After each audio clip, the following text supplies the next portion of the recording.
The Geronimo and Gonzalez Show, exposing the truth wherever we go. The GG Podcast News Edition, beating space signals to your kitchen. Hello guys, and welcome back to the Geronimo and Gonzalez Show. Today we're going to be talking about Battlefield 2018, or Battlefield V, as it's being called. There was some leaked in Ditto's images we're going to go through in a second. Firstly, Gonzalez can't be here today. I know we've been a bit slow on getting stuff out. That is because there isn't really much out at the moment, and all the stuff we've enjoyed playing has kind of started to come to a bit of a halt. We have some stuff coming out for you, but as of this weekend coming up, there's going to be a way out, which we're going to do an entire playthrough, which we're really looking forward to getting you guys on board with. But in this video we're going to talk about Battlefield V. So firstly, there was a couple of leaked images and people are a bit confused as to which is real, which is not. There was a screen holding page, kind of like the intro page where you press the start button, or or whatever, leaked in Ditto's, which looks a little like the cover of the thumbnail that you will have clicked on to see this video. You can Google that and see what that looks like. I'm not sure if that is a real dev image or not. There is one other image which apparently was leaked by an intern at DICE, which I think is bullshit, of some Spanish resistance guys, which would be really cool and really interesting. I don't know how they do. If it's true, then I guess it could be World War II, and maybe they just pushed it a little bit further to get a bit more kind of range of experiences for us, which is what everyone's expecting anyway. Now the other one with the V, for me personally, if that is a real leaked image, then I am expecting Vietnam with that. Everyone's speculating. I reckon we're looking at Vietnam or World War II, but if Battlefield and the Battlefield franchise and DICE do what they did last time and put a bit of a spin on things, hopefully we just don't know what to expect. I personally at this stage feel like it's going to be a Vietnam setting, and I kind of hope it is, but I'll be excited to try whatever they have up their sleeve. Modern Warfare, no, I would not be very excited about that at all. Futuristic, I could get into that if they did something interesting, but that would be this whole pattern that Call of Duty took. I don't know, I feel like I wouldn't be interested at all. So let's see what they've got. I hope they pull it out of the bag. A few basic things that I want to see personally is improved gunplay. The snipers will work really well. The good thing about 3 and 4, Battlefield 3 and 4, is that you had weapons that kind of crossed ranges, so it'd be like long range and medium range, or medium range and short range, and so you had a bit more versatility with each weapon, and obviously they were a lot more deadly. I think with Battlefield 1, if you're with a short range weapon, you're literally not going to hit anyone long range. Like the bullets just do no damage at all. Even if you actually hit them, it just doesn't seem to be. There seems to be a drop-off point.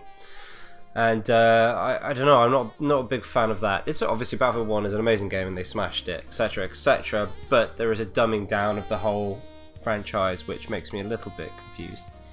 Anyway, I hope they start to pull that back a fraction into the into the Battlefield 3, 4-ish realm again, just where it takes a little bit. I don't want to lose that skill element, because then it just becomes arcadey and not quite so exciting. I'm not sure they should focus on the behemoths again. I feel like this is as spectacular as it was at the beginning. I feel like it's only helping this arcade element, which is kind of fun to begin with, but then quite quickly gets boring. Obviously, I mean, I've been playing the game since its release, and I still feel like right now, especially, I'm bored by this point. But I think that these elements get boring quite quickly, and kind of skill and balancing is more important. So I hope they don't forget the core and key things that are important to what make the franchise so special. Something I wouldn't mind seeing, which obviously takes a lot more work, is some 64v64. I doubt we'll see it on consoles.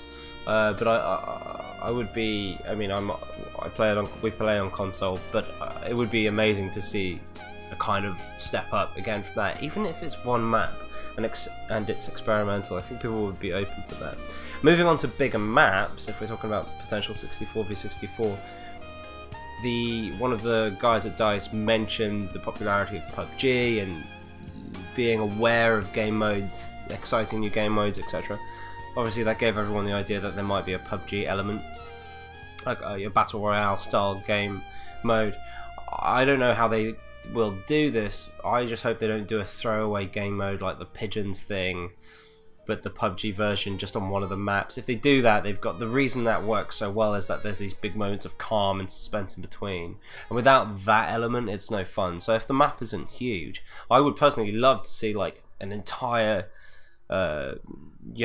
6 kilometers of Normandy and 200 players on there, all kind of working in small groups to achieve goals. And I don't know how you do it. You couldn't have the same zoning thing. It kind of fictionally or narratively wouldn't really make much sense, but I'm sure there's a way to do that. Like the invading forces are pushing further and you have to get out of that area, otherwise you're going to get caught or something. But then that could be a fun like mini game element of it where you're just avoiding getting caught. I don't know, it could be interesting. So I would love to see them do something like this. I don't know how they'll achieve that, but it would be interesting. In terms of timings, etc., the Battlefield games have always come out in October, bar I think Hardline had a pushed release. So I think you can expect Battlefield V or Battlefield 2018 in October. They have said that they'll be releasing. That will be playable at the EA June 12th to June 15th, so that's when we're really going to watch out for gameplay and stuff. That's going to be really exciting, and obviously you should expect a trailer before that, so I'm hoping kind of around mid-May we might receive something. I think May is a good time to be aware of that. So really got like a little over a month, and we're going to start seeing some teasers and start to build an idea of what we can expect. The last trailer blew everyone out of the water. No one expected it. I think it was kind of almost confusing. It was so left of field, and it was really fun to see. So yeah, that's pretty much it from me, and these are my general thoughts on it so far. If you have any idea, any kind of expectations or any ideas of what you think it could be, I would love to hear all your opinions and what you'd like to see in the next one, what you wouldn't like to see in the next one, and yeah, put it in the comments below, and let's see if we can get discussion going. But that's it from me. Thanks for watching this video. Hit that like button if you enjoyed, hit that dislike button if you didn't, and remember to hit the little bell next to the subscribe button if you want to see more videos like this, and we'll catch you in the next episode. Geronimo and Gonzalez.